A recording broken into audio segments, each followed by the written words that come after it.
Hello everyone, this is Unit 1 Law of Contracts. In this unit, we'll be studying about what is a promise, what is an agreement, what is a contract,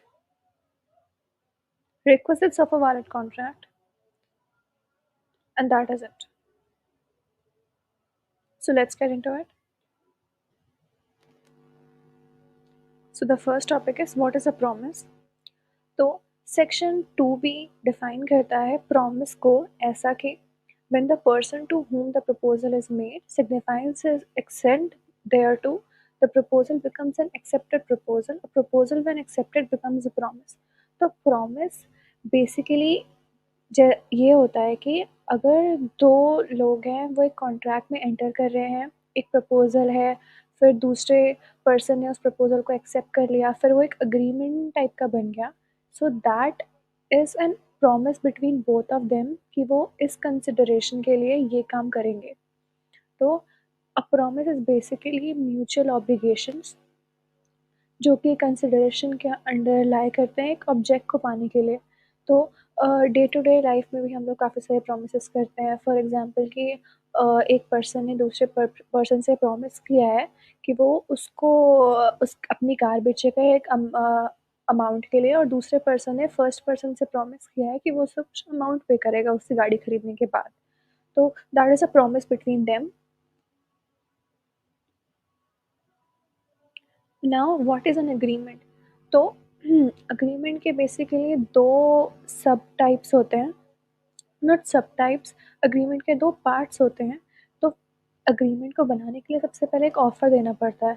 for example कि एक person है, person ए, उसने person B को एक offer दिया कि क्या तुम मेरी कार इस 30,000 रुपीज़ में क्या तुम मेरी कार लोगे. तो ये होगा ऑफ़र.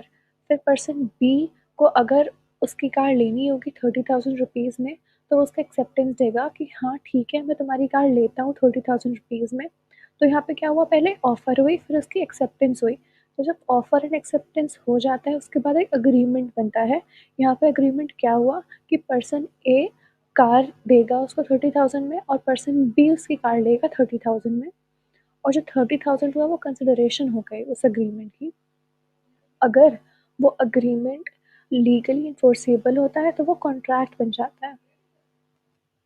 और कॉन्ट्रैक्ट और एग्रीमेंट के बीच में बेसिक डिफरेंस ये होता है कि कॉन्ट्रैक्ट अगर एग्रीमेंट का ब्रीच हुआ तो आप कोर्ट में जाके उसके अगेंस्ट केस नहीं फाइल कर सकते. बट अगर आप कॉन्ट्रैक्ट का ब्रीच होता है, अगर कोई पार्टी अपनी ऑब्लिगेशन परफॉर्म नहीं करती है और आपको नुकसान होता है, तो आप कोर्ट में जाके ऐसे कंप्लेन कर सकते हो, उसके अगेंस्ट केस कर सकते हो. तो कोर्ट आपको कंपनसेशन प्रोवाइड करती है. बट एग्रीमेंट में आप ऐसे नहीं कर सकते. एग्रीमेंट लीगली इन्फोर्सेबल नहीं होता. आप किसी भी पार्टी को सू नहीं कर सकते after the breach of contract. फिर व्हाट इज़ अ कॉन्ट्रैक्ट.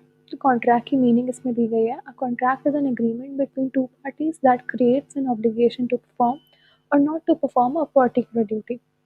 तो कॉन्ट्रैक्ट बेसिकली दो पार्टीज के बीच में एक अग्रीमेंट होता है जो कि एक ऑब्लिगेशन क्रिएट कर देता है एक चीज़ को करने की. कि इस एग्जांपल में जो दो पार्टीज़ हैं उन्होंने एक ऑब्लिगेशन अपने ऑब्लिगेशन के लिए वो लोग राज़ी हुए हैं कि फर्स्ट पर्सन उसको कार देगा और सेकंड पर्सन उसको पैसे देगा. तो एक उनको अपनी ड्यूटी परफॉर्म करनी है, एक कुछ परफॉर्म करना है, और इसी के लिए वो एक कॉन्ट्रैक्ट में एंटर हुए हैं.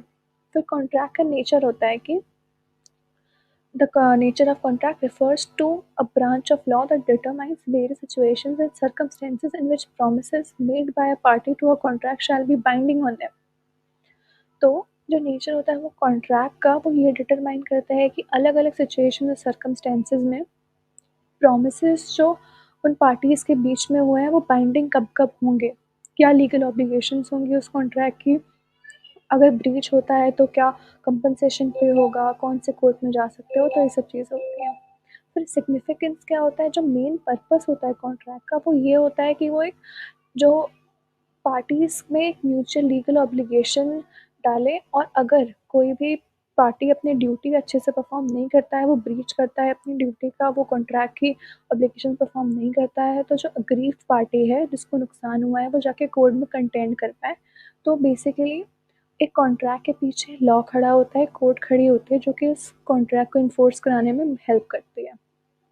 फॉर एग्जांपल कि अब जो पर्सन बी है जिसको कार खरीदनी थी, पर्सन ए ने उसको कार दे दी, पर्सन बी ने बोला कि मैं कुछ टाइम बाद तुम्हें 30,000 दूंगा, लेकिन तो उसको पैसे नहीं दिए उस कार खरीदने के बाद।